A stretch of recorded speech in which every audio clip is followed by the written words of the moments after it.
Good morning guys and welcome to our day 18 journey. ভাবি যে একটু সকাল সকালে উঠবো, উঠে চারপাশ নিরিবিলি থাকবে, একটু এনজয় করব, তোমাদের সাথে একটু কথাবার্তা বলবো, ভিডিও করব।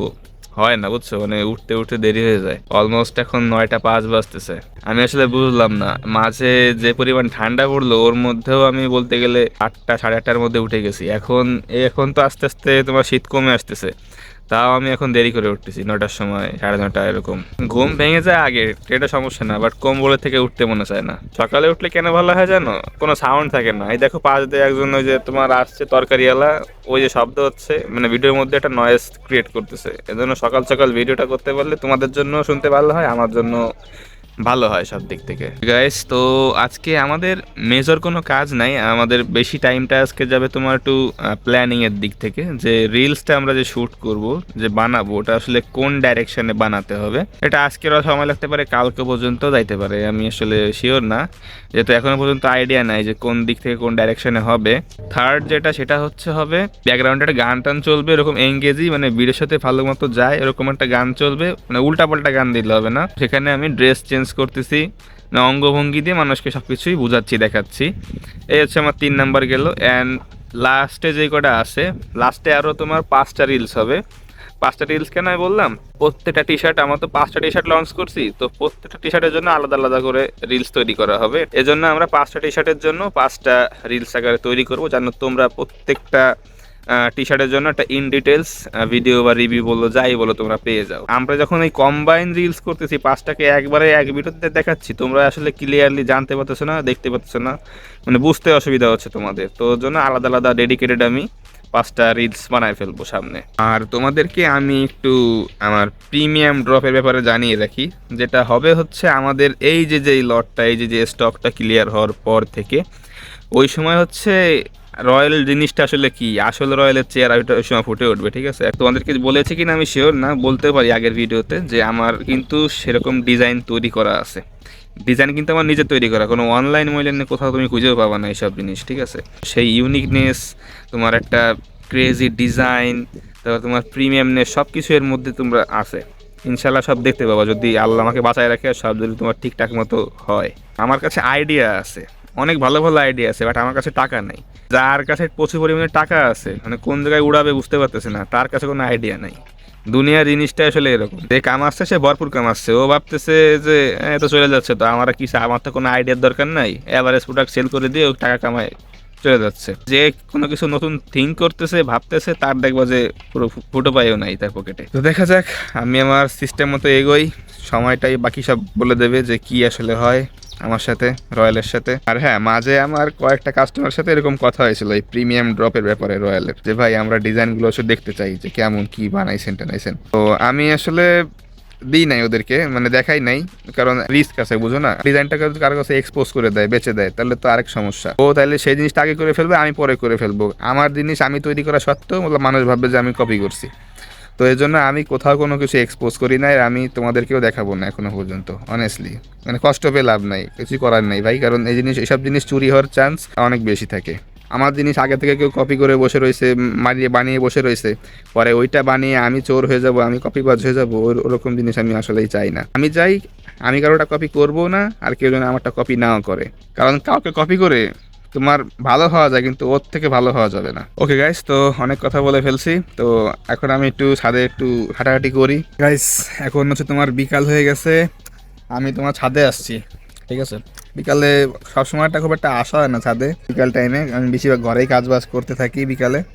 তো আজকে একটু আসলাম, বাসায় আবার কেউ নাই, সবাই একটু কাজে বাইরে গেছে। মাঝে বলছিলাম না দাদা অসুস্থ, হাসপাতালে ভর্তি, তো দেখতে গেছে ফ্যামিলি, আমি আর যাইনি, যেহেতু বাড়ি পাড়া সব দেখভাল করা লাগে, সেজন্য যাওয়া হয় নাই। আমি আমার খুব পছন্দের একটা খাবার এখন এনজয় করতেছি, খাচ্ছি, দেখবা নাকি?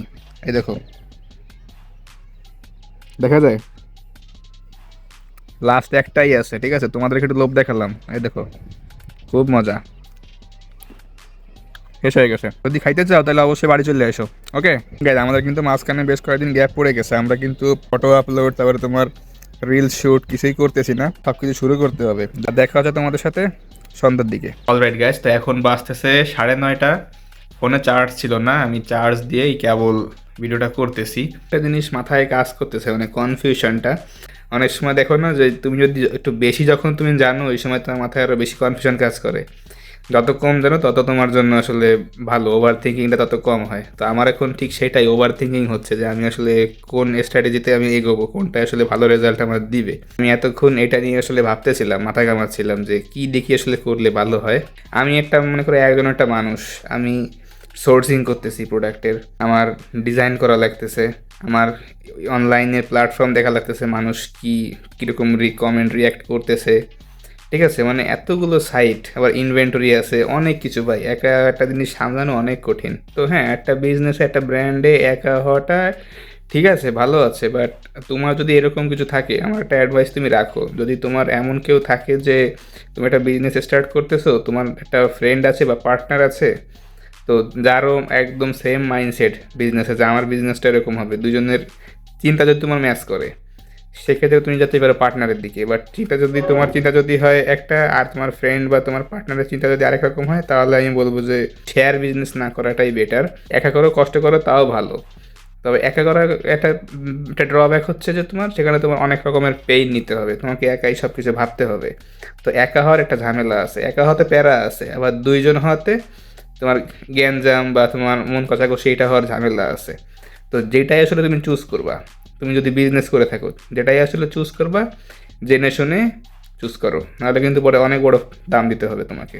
আমি যদি এরকম কোনো পার্টনার পাইতাম যে হ্যাঁ, আমার যে ব্যবসার যে মানে যে মাইন্ডসেটটা যে আমি রয়্যালকে এরকম একটা জায়গায় নিয়ে যাব, এরকমভাবে রয়্যালটা আসলে হবে, তারও যদি এরকম সেম একটা আইডিয়া থাকতো, মাইন্ডসেট থাকতো, তাহলে আমি তাকে, সেই ব্যক্তিকে অবশ্যই আমার তোমার অ্যাড করতাম। হয়তো তাকে আমি শেয়ার দিয়ে দিতাম যে না, বিজনেসের অর্ধেক শেয়ার তোমার, অর্ধেক আমার, এরকম শেয়ার বিজনেসটা আমি করতাম যদি তাকে ভালো মনে হতো।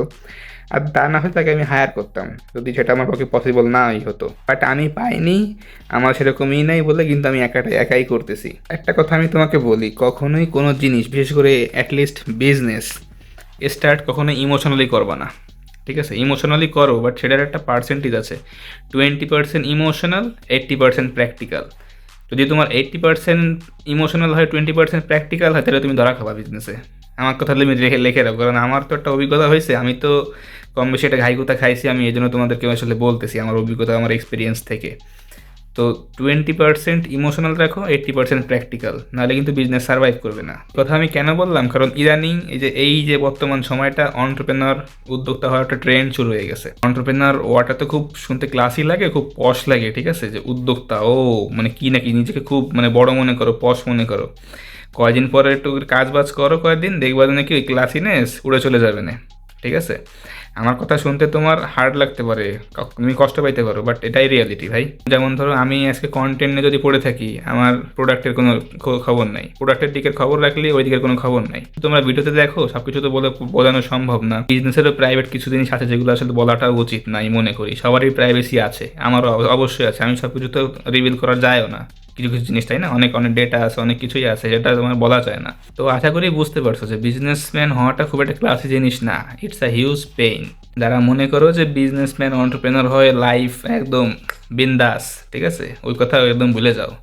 তো সবাই দোয়া করবা, তোমাদের জন্য আমার দোয়া থাকলো। যেটা বললাম, কখনো এক্সাইটমেন্ট থেকে বিজনেসে এন্টার করবা না, খবরদার খবরদার। ওকে, তো মেলা জ্ঞান দিয়ে ফেলছি, তো সবাই ভালো থাকো, সুস্থ থাকো, দেখা হচ্ছে তোমাদের সাথে আগামীকাল। ওকে, আল্লাহ হাফেজ।